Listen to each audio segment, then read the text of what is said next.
And we're rolling. Hey everybody, it's Sean and Toby. Hi, how y'all doing? It's good to be back. Let me see. We had a crazy week. I've been on vacation. Lucky. So I've been getting to do stuff every night. Bomb ass fun shit. Like you always do. I'm living like a and I've been working like a pimpin' dog. retiree. I've gone to the movies every night. Almost. Yeah. I've been to this, I like the summer movie series at the Paramount, and I saw like Paper Moon and Singing in the Rain and Goodfellas and You were telling me Singing in the Rain. Fish Called Wanda. It's really good. Like, I've never seen it. It's one of the best movies ever. And it's not Singing in the Rain. Yeah. And people are still trying to copy that style. If you watch Mulholland Drive, there's elements where they're trying to copy Singing in the Rain. Cool. It's really over the top style. You really need to see it. I mean, it was really it was a double feature, Singing in the Rain, Goodfellas, and it's really one of the two best movies of all time. Toby was telling me about all these old movie theaters that he used to go to here in Austin and Houston, and kind of blowing my mind how he remembers this shit. But like the first movie I remember seeing in the theater was Sinbad and the Eye of the Tiger, but that was a replay. My dad showed it at a theater. My dad was a projectionist at a movie theater on Fort Knox in like 1981. Is that with like Harryhausen? I think so. Yeah, blonde those hair effects. No, doing the special effects. Doing Ray the stop go. Yeah, probably. Yeah, probably. that's okay. That's like Jason the Argonauts. It's like that. Okay. Yeah, all that stop That's go awesome. shit. So those that's are my first dope. movies. But that actually came out in like the early 70s. So. The first movie I was just telling them I saw at the theater was I remember it was probably Escape to Witch Mountain or Apple Dumpling Gang or. Is that a Disney movie? Yeah, it's got Don Knotts in it. Apple Dumpling Gang. I know I saw it out in Midland, staying with my grandparents in Midland. But other than all the old movies I went to, man, there was a kick-ass show. I always get, what did we just have? Veterans Day? Memorial Day? Memorial Day. Okay, there was a good Memorial Day show, and I saw Pat Todd and fucking the Hickoids. Ah, god damn it! I wish I would have seen that show. It was at Hickoids and Pat Todd and Gravy Boat. I don't have a Gravy Boat record here. Oh, and fucking Bigfoot Chester. Oh, cool. Yeah. So Angel was there. Bigfoot Chester went to Stephanie? They sounded awesome. So cool. Fuck. And they went to Mississippi. And then they played in Dallas, and there was some Roots festival in Mississippi. And then I got to hang out with them, and Walter was stoked because he met Charlie Musselwhite. They got in at like 4 in the morning. They actually toured this last weekend. Fucking Bigfoot Chester. That's badass. Yeah, and they sounded really good. So they played here, then Mississippi. No, they played Mississippi, and then Dallas, and then here, and then I think. The shows in Dallas and here were with Pat Todd. Man, Pat Todd and Rank Outsiders, that band sounds better every time I've heard them. I mean, it's real basic rock and roll. Man, the Hickoids fucking killed it. They've been just really, really consistent band. And, I mean, the first time I saw them was 1986. It was early on. It was... Where's the venue? They played, at the Ritz, but it was in the lobby. They were playing free in the lobby. And it was funny because, that's the first time I've been to the Ritz, but I didn't realize I'd only been in the lobby. And then, so later on, people were like, I saw such and such at the Ritz. And I'm like, do they play in the lobby? And what the fuck are you talking about? Now, apparently, that must have been the only a one-off show in the lobby? Interesting. Yeah. Hickoids played in the lobby. It was the summer of 1986. Have you ever met anyone else that was at that show or remembers seeing a show in the lobby at the Ritz? No, not anyone who remembers seeing a show. I'd had a long talk with Dave Herman right before he died, and he booked a lot of that stuff, it was, we had a real good conversation. I didn't realize he was going to pass so soon after that, Mm-hmm. That was kind of unexpected. But, yeah, I mean, we were just, we saw a lot of good shows at the Ritz back in the day, What, so who we doing first this week? Okay, first this week we've got the new album from fucking Jon Spencer and the Hitmakers.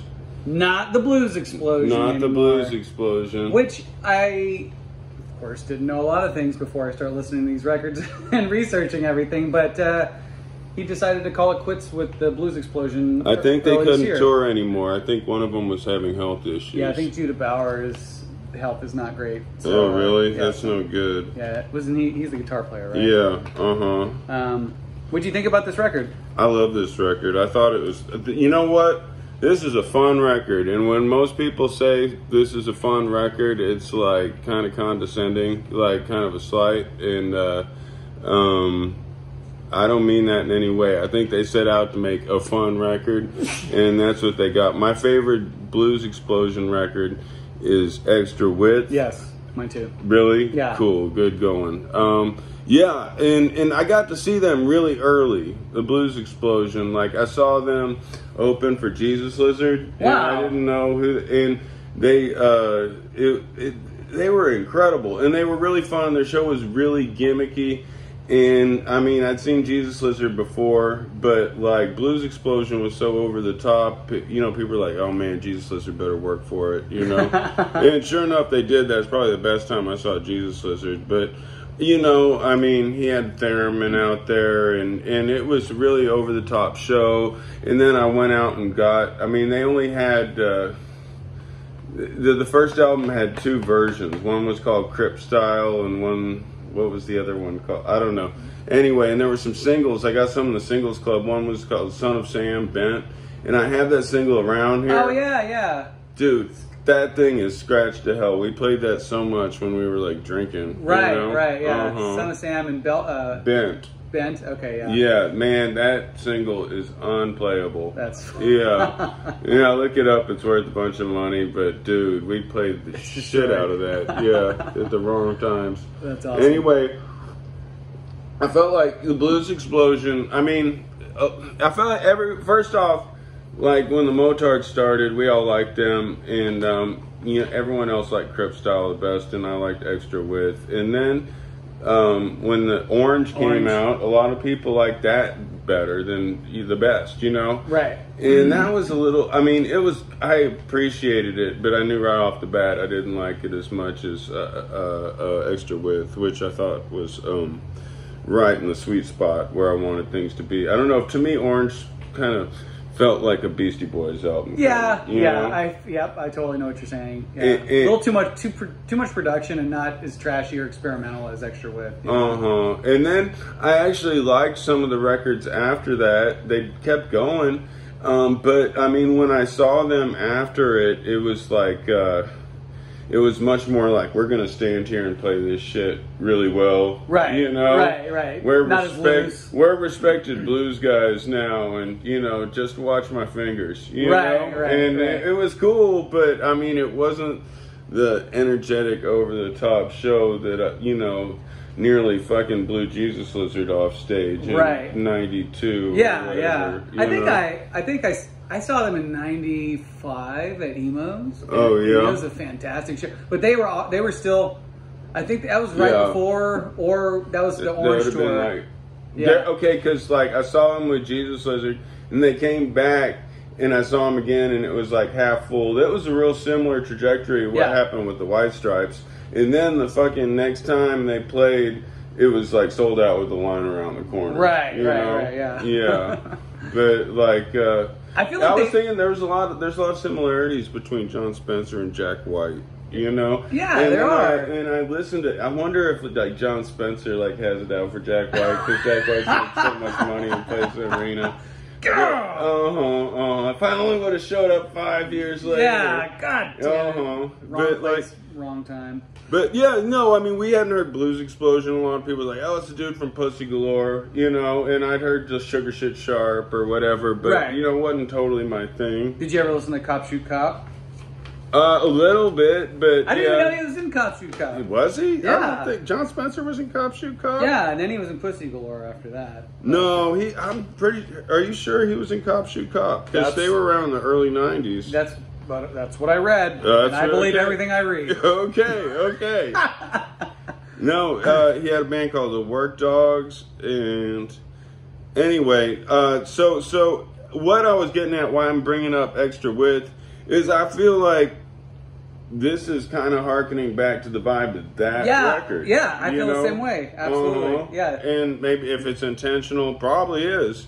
You know, I mean, but it's a different band. They've got Bob Burt from Pussy Galore and Sonic Youth. Bob Burt played drums on Bad Moon Rising and Confusion is Sex, Sonic Youth. Oh, yeah. Yeah, he was in fucking Pussy Galore. Wow. And he plays with Lydia Lunch, who I wanted to call Liberty Lunch. Liberty Lunch, yeah. Sam Coombs from Quasi is on keyboards. M. Sword from Boss Hog also plays drums, right? And Bob Burt plays trash. It says trash. Yeah, it says trash in the credits, and it's really trash. Yeah, I hear it's like experimental shit. He actually is playing garbage that he found. This record, to its credit, sounds like 4 people playing together, and it sounds like they could totally pull it off live. And I couldn't figure out who's singing Wormtown. I like that. So that's my favorite song. Okay. I was going to ask you. My Wormtown and Death Ray are my 2 favorite songs. Right. I really like Wormtown because it's like a spoken word kind of bluesy, trashy, punk blues song. But it reminded me of I don't know how to describe it. Yeah, kind of like an Andre Williams vibe, definitely. But what I was going to say about this record, I feel the same way about if you really loved Extra Wit, then you're really going to love this. Yeah. But I feel like after Orange, did you ever keep up with the stuff they did like after all the R.L. Burnside shit? They kind of went back to their roots. Like they kind of like got trashy and fun again. Like they did all that they had to do and got it out of their system, and then like towards the end of the blues explosion, like in the late, like in 2019, 2018, they were like fun again. So at least their live. I had one of the later albums. I mean, it was good. I mean, I listened to it, but it sounded more like, to me, like laid back old blues guys. Yeah. Like like more like R.L. Burnside. Yeah, John's not old anymore. We were lucky enough to get to see. Yeah, that was insane. Yeah. Well, John's not playing like an old blues guy anymore. He's playing like a trashy experimental blues rocker. Yeah. This is a fun record. I'd like to see this band live, and I've listened to it quite a bit, and I like how it's not political, but there's a lot of shout outs to science, which is political this year, and since the pandemic or whatever, and it made me think about like if Thomas Dolby, She Blinded Me with Science came out this year, like that would be like a political song, like what's he saying? Yeah. Is he for let's start to the dividing line because of this song. Another reason to split us apart. United we stand, divided we fall again because of music. No, but I'm with Science, and so that's cool. And I don't know, what town is that? Primary Baby? That's the one. Push Comes to Shove, that's good. Germ versus Jerk, Devil's Ice Age. Yeah, Primary Baby is a really great song. Yeah. Anyway, I listen to this a lot. I recommend it. Super fun. Yeah, old school fans of Jon Spencer Blues Explosion. If you're listening to Jon Spencer, I think you guys should go on tour with April March. Just saying, it'd be a fun show. Oh, you know what? He does this thing that April March does. You know how in her song she goes like, ee! Like that, like, and he does it too in this album. Really? Yeah, and that maybe, and so I was like, is that a French thing? Has he been hanging out in Paris? I keep thinking that's a weird French rock and roll thing. Yeah, maybe he just likes April March. And it digs her last. Yeah, well, who could blame him? Yeah. All right. So next up, we're going to Denmark for Baest. Yes, Baest. Oh my God! Look at that artwork. So that is called Justicia. Oh my God! So what do you got to say about this, Sean? This is an EP. It's got that number of songs on there. And it's like a 33-minute runtime for 5 songs. It's a long EP. But let me just tell you about this record, Justicia, the second EP by Baest. Baest means beast in Danish. But my favorite song... Oh, wait. I'm not going to say my favorite song. Let me just describe. So this sounds like a cross between... I felt like this was a little bit like On Fire meets early Mastodon. But the production on this fucking kicks my ass all over the place. The drums are probably the best sounding, best produced, not overproduced, but best like recorded drums I've ever heard for like a death metal band. And this is the slickest. These guys are the tightest fucking death metal band you'll ever hear. Like total pros. Every note is fucking perfect. And I mean, seriously, like, great. I can't say enough about name your favorite song on 3. Okay. 1, 2, 3. Gargoyles. Creature. Okay. Creature. Yeah. Creature was the first single put out on this. Oh, was it? Yeah. Okay. This album, it's like death metal, but what I'm hearing here is classic metal in the background. Yeah. You know, like I'm hearing Dio. You know, I mean, beyond the Cookie Monster vocals, beyond the double bass drums, blast beats. Like, first off, the lyrics are like mythical and uplifting, right? Right. Which is not death metal, and you can understand them. Yeah, right? It's like reading Tolkien almost. Yeah, like the song Justicia. I mean, you know what that one reminds me of is Orgasmatron. You know, like oh great Justicia, our righteous queen, mother of all. You who are so keen, with a burning heart you shall rule man, with eyes wide shut, with sword and weight in your hand. You know, as you stand so merciful in all your glory and might, you are the salt of the earth and all the stars aligned. Well, that's ESL. Yeah. You know, yeah. I mean, they did a great job. That's fucking awesome. Yeah, but yeah, that's not very death metal, and I mean, just the leads and all of that, I'm hearing classic metal in there, you know? And we're doing a second video after this, and it's just going to be me and Toby reading these lyrics. Oh, yeah. I'm going to have some poetry reading. I'm going to recite. The only poem I can recite is Charge of the Light Brigade. My teacher, Mrs. Green. She made you learn that? Yeah. Wow. How long? Cannon to left of them, cannon to right of them, cannon in front of them, volley and thunder. There's not the reason why, there's but to do and die. Through the valley of death rode the 600. Whoa! But damn, it goes on and on. Oh, does? Do you know? If I read through it like twice, I could recite it to you, right? Yeah. You should do that at the next Jon Motard show. Stop in the middle of a really great set. Oh, yeah. Just say, hey everyone, this is a special request from a really good friend of mine. Oh, speaking of, we don't have any shows for Jon Motard, but I just booked June 26th, Sunday, is going to be the official album release. Yeah!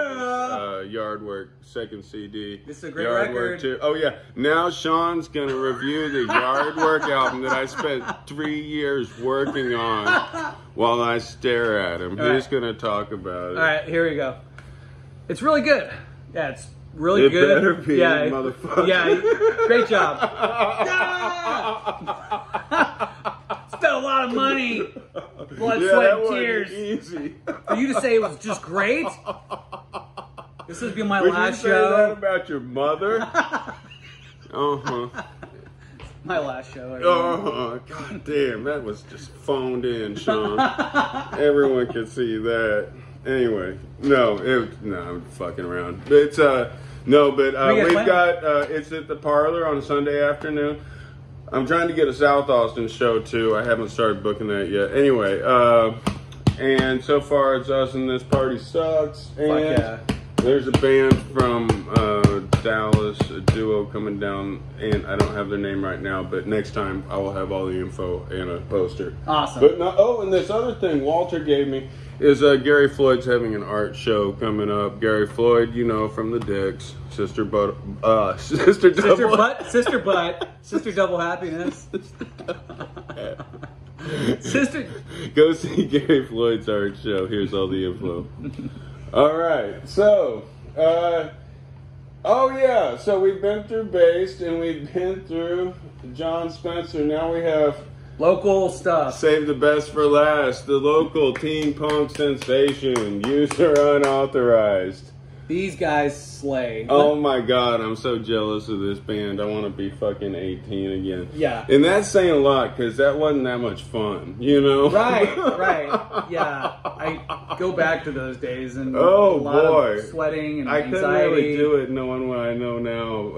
It wouldn't be the same. But, yeah. Oh my god, I want some User Unauthorized action figures so I can play along, you know, when I listen to this. Like, yeah, fuck school. Yeah. Anyway. Here's the most authentic crew in town. Dude, if these guys would have been going to my high school, like, they would have been the best yeah. Every show I would have went to would have had these guys playing at it. Like, well, so okay, so a couple of them have graduated. I know this because they go to my daughter's high school. Anyway, some of them are still in high school. The drummer is the baby of the band, and he's not going to graduate. I think that's the drummer.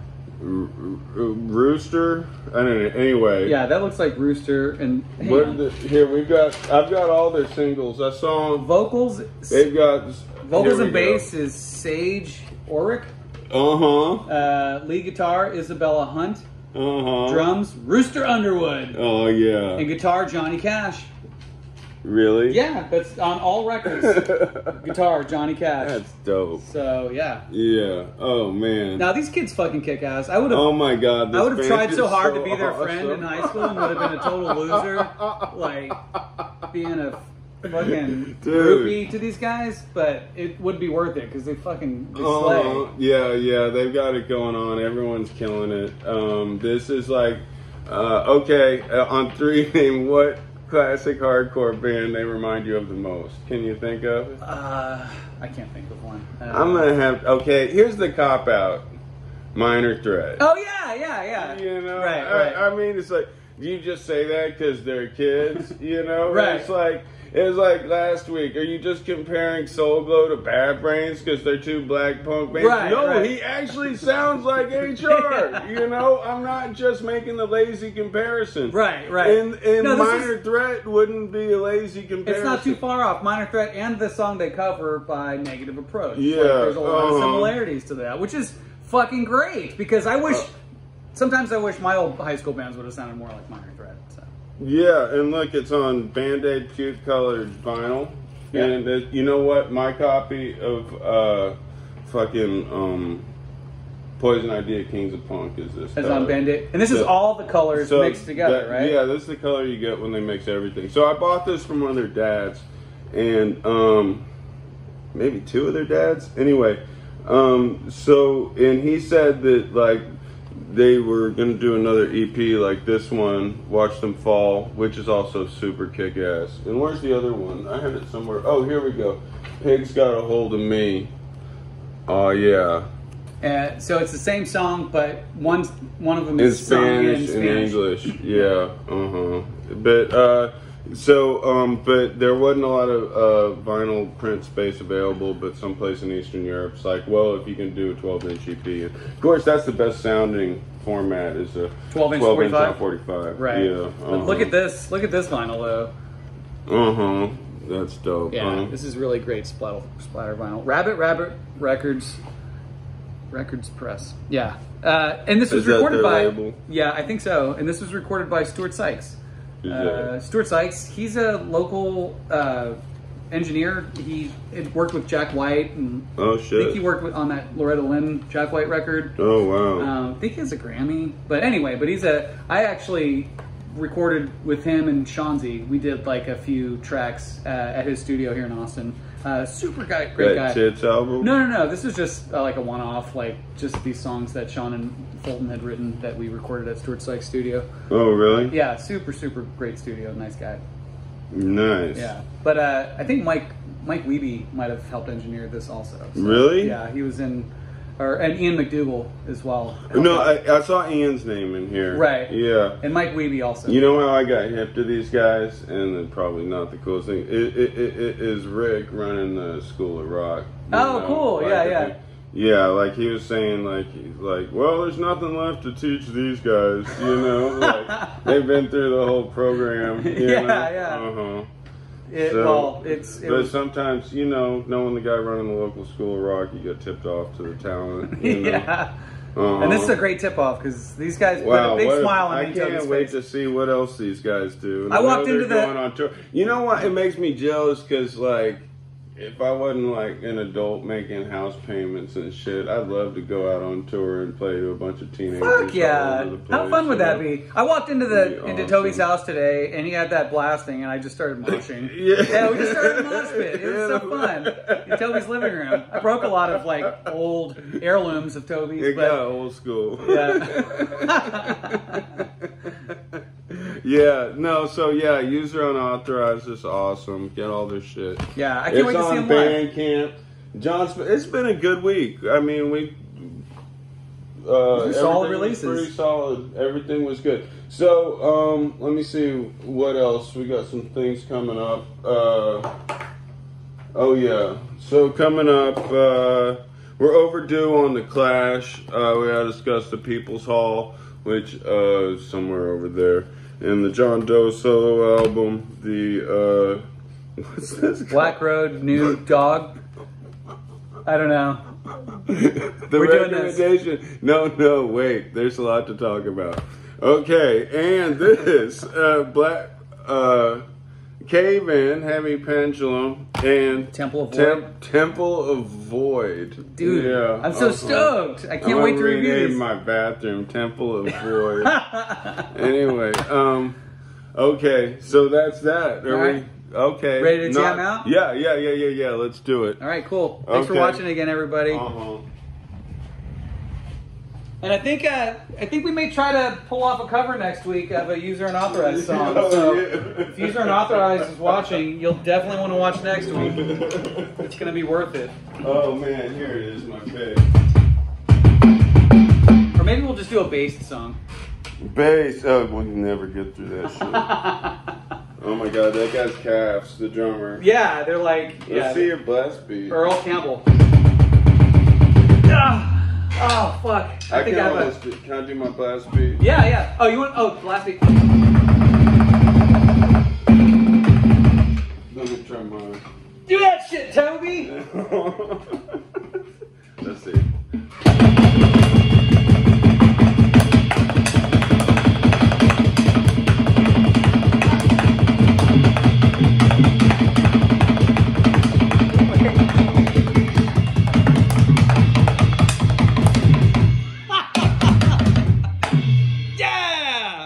Yeah.